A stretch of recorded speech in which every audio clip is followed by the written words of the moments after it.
Sir, Badarpur विधानसभा से आप प्रत्याशी बने हैं भारतीय संपूर्ण क्रांति पार्टी से।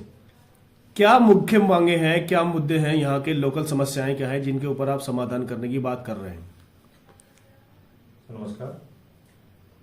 मैं पहले अपना परिचय देते हुए, मैं गरीब किसान का बेटा, फौज से रिटायर्ड ब्रिजपाल फौजी, बदरपुर विधानसभा प्रत्याशी, इस वक्त गरीबों की आवाज बनकर सभी चोर लुटेरे और बड़े जो घात इस हमारे बदरपुर विधानसभा में बैठे हैं उनके रास्ते में खड़ा हूं, गरीबों की आवाज उठाने के लिए। हमारे मेन मुद्दे हैं विकास के नाम पर।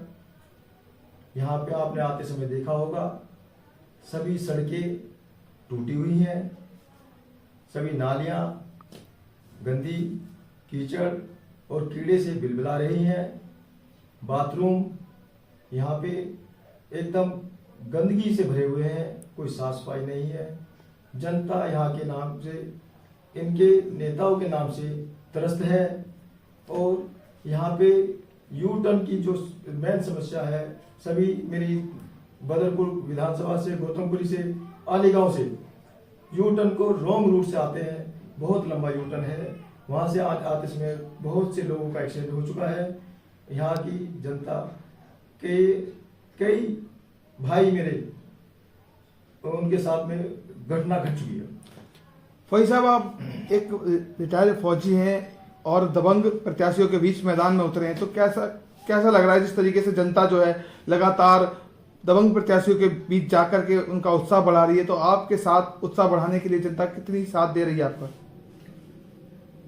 जी, मैं आपके माध्यम से बता दूं कि मेरी बदरपुर की विधानसभा मेरे फौजी होने के नाम पे पूरा समर्थन दे रही है। और मैं यहां से दोनों बड़े चोरों को हराते हुए विजयी होने की बात रखता हूं। मुझे पूरा अपनी माताओं का, पिताओं का, बहनों का पूरा साथ मिल रहा है। और आने वाले समय में आप देखेंगे कि यहाँ की जनता मुझे चुनकर विधायक के रूप में आगे अपना प्रतिनिधित्व करने का मौका देगी। जैसे कि भी आपने बताया कि आप फौजी हैं, फौज पर में रहे हैं, दुश्मन से जब लड़ाई लड़ी जाती है तो परास्त करने के बाद एक फौजी का जो रुतबा होता है वो और बढ़ जाता है। आपको लगता है कि जिस तरीके से आपने यहाँ पे कहा, फौजी आप हैं, इन चोरों से लड़ाई लड़ पाएंगे, जीत पाएंगे? जी बिल्कुल। मैं फौज के होने के नाते मेरे अंदर जो फौज ने वो जो हिम्मत भरी है, उस हिम्मत के नाते मैं पूरी जनता के लिए रात दिन एक करके खड़ा हूं और समाज के हित में कार्य करूंगा। यहाँ की सड़कें जो अब ये लास्ट में बना रहे हैं, मैं शुरुआत में कार्य करूंगा। इन्होंने यहाँ के जो सीवर और पानी के पाइपलाइन एक कर दिए हैं, उसमें अभी से ही गंदा पानी आ रहा है। सीवर पहले से ब्लॉक हैं, जिसकी मैंने आवाज उठाई है 2020 में जब ये काम चल रहा था, परंतु हम सत्ता में ना होने के कारण हमारी आवाज को दबा दिया गया। मैं शिवसेना पार्टी से था, आज मैं भारतीय संपूर्ण क्रांतिकारी पार्टी से, जिसने मेरे को अपने भदौरिया साहब जी ने, पार्टी राष्ट्रीय अध्यक्ष जी ने और पार्टी ने मुझे सम्मान दिया और मुझ पर विश्वास जताया। मैं उनका तहे दिल से धन्यवाद करता हूं। ब्रिजपाल जी, यू टर्न की समस्या यहाँ पर बहुत दिनों से देखने को मिल रही है। रेड लाइट का जाम भी यहाँ लगातार बना रहता है। आली गांव तक देखा जाए तो पिछले सरिता विहार से लेकर यहाँ तक जाम ही जाम रहता है। अगर यू टर्न बनाने की नीयत तो थी, परंतु वो रुकावट कहाँ आई है? जी, रुकावट कहीं नहीं आई है। रुकावट इनकी नीयत में आई है। रुकावट इनकी नीयत में खोट है। ये अपने हित के लिए कार्य करते हैं, अपनी पेट भरने के लिए कार्य करते हैं, अपना जेब भरने के लिए कार्य करते हैं।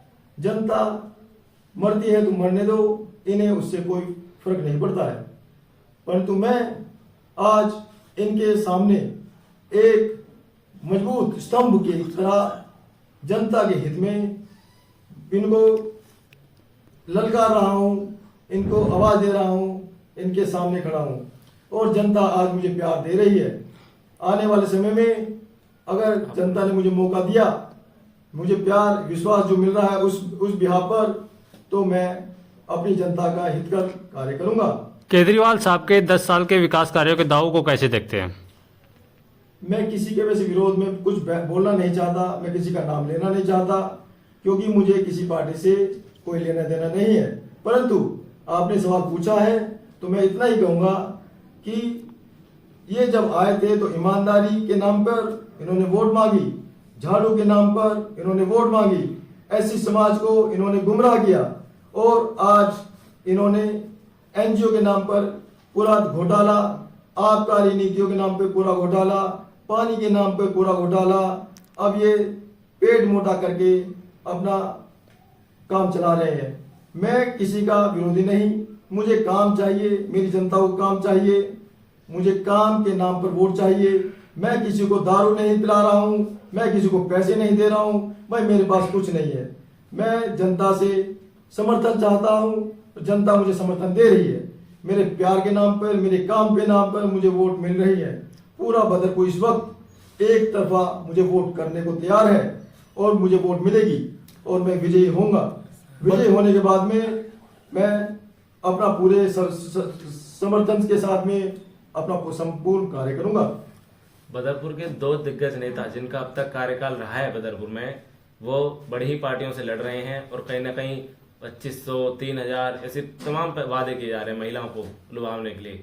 तो उनसे कैसे आप महिलाओं को जागरूक करेंगे? मैं इस विषय में ज्यादा कुछ बोलना नहीं चाहता, क्योंकि मुझे मेरे विषय को लेकर के, मेरे काम के विषय को लेकर के जागरूकता है और मैं उसी की बात करूंगा। वैसे ये लुभावने वादे, ये सब ढकोसले हैं, कोई पूरे नहीं कर पा रहा है।